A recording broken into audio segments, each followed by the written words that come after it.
मैं बेडरूम में थी, अचानक से सारे पुलिसकर्मी आ गए बिना महिला पुलिसकर्मी के और बिना नॉक किए हुए, बिना कोई वारंट का।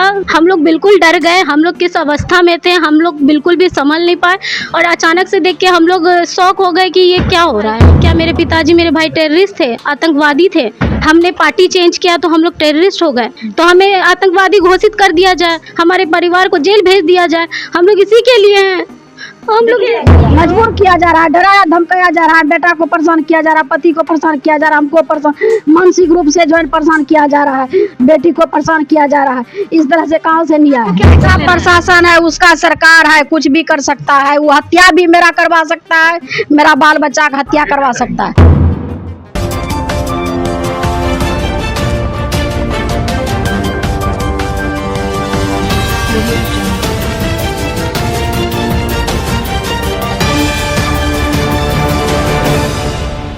तो देखिए, हम विधायिका आवास यानी कि बीमा भारती के आवास पे मौजूद थे, यानी मीडिया कर्मी यहाँ पे 4-5 मौजूद थे। इसी क्रम में बताए दे दुपौली थाना और पूर्णिया थाना और पटना के थाना, ये सभी लोग मिलकर यानी कि सभी जो प्रशासन है धड़ाधड़ बीमा भारती के घर घुस गए और बिना महिला कर्मी के। और यहाँ पर देखिए बीमा भारती खुद है, उनकी बेटी है और उनकी बेटी रो रही थी।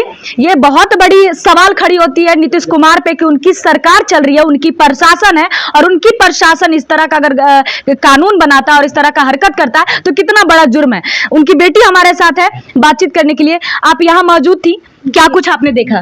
बेडरूम में गए जब मैं बेडरूम में थी, अचानक से सारे पुलिसकर्मी आ गए बिना महिला पुलिसकर्मी के और बिना नॉक किए हुए, बिना कोई वारंट का, बिना जो गाड़ी से आए थे उसमें भी नंबर प्लेट नहीं था। और मैं आप सबसे पूछना चाहती हूँ, एक महिला प्रत्याशी जो है अभी उपचुनाव में जो मेरी माँ खड़ी होने जा रही है, बिना उनके परमिशन के एक साथ, और सारी महिलाएं ही घर में हैं, हम लोग 3 महिलाएं हैं, और अचानक घुस गई, ये कहाँ तक सही है? हम लोग बिल्कुल डर गए, हम लोग किस अवस्था में थे हम लोग बिल्कुल भी समझ नहीं पाए और अचानक से देख के हम लोग शॉक हो गए कि ये क्या हो रहा है। ना ही उन्होंने कुछ डायरेक्ट पूछ रहे हैं कि कहाँ है तुम्हारे पिताजी, कहाँ है तुम्हारा भाई? क्या मेरे पिताजी मेरे भाई टेररिस्ट थे, आतंकवादी थे?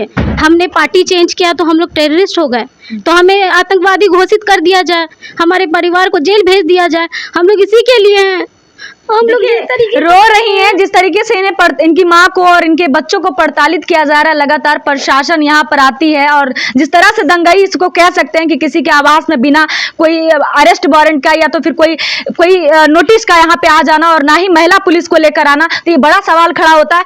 अगर फिलहाल कि यहाँ पे अचानक यहाँ पे कुछ लोग मीडिया कर्मी थे, नहीं तो मुझे लगता है कि बीमा भारती अकेली थी, उनकी बेटी भी अकेली थी और बाकी अकेले पड़ जाती है अगर हम लोग यहाँ पे नहीं होते।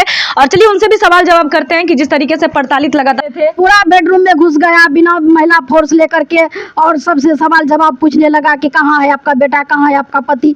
इस तरह से किया जा रहा है। क्या हमसे इतना डर चुके हैं सरकार? ये उपचुनाव में मजबूर किया जा रहा है, डराया धमकाया जा रहा है, बेटा को परेशान किया जा रहा है, पति को परेशान किया जा रहा है, हमको परेशान मानसिक रूप से जो है परेशान किया जा रहा है, बेटी को परेशान किया जा रहा है। इस तरह से कहाँ से नहीं आया है? एक तरफ आप सीएम नीतीश कुमार की तस्वीरें यहाँ पे लगा रखे हैं, तस्वीर नहीं हटा है, देख लीजिए बाहर उन्हीं की प्रशासन, उन्हीं की सरकार, और फिर आपके साथ इस तरीके से हो रहा है। इस तरह से क्या लगता है कि नीतीश कुमार कुछ कहेंगे? क्या पार्टी बदलना गुनाह है? क्या कौन कानून में लिखा हुआ है? प्रताड़ित किया गया हमारा जदयू में रह करके, तब हम जो है इधर आए हैं और इस तरह से परेशान किया जा रहा है कि जदयू का उम्मीदवार घोषित करिए दिया है तो सही ना निर्विरोध करवा दे, चुनाव नहीं होगा वहाँ पर। लोकतंत्र का देश है, कहीं से भी कोई चुनाव लड़ सकता है। यह नहीं साबित करना चाहता है कि बीमा भारती चुनाव नहीं लड़े, वहाँ से निर्विरोध करवा दे सरकार। तो अब आपको क्या लगता है, क्या एक्शन लेना चाहिए आपको? क्या एक्शन? प्रशासन है, उसका सरकार है, कुछ भी कर सकता है। वो हत्या भी मेरा करवा सकता है, मेरा बाल बच्चा का हत्या करवा सकता है।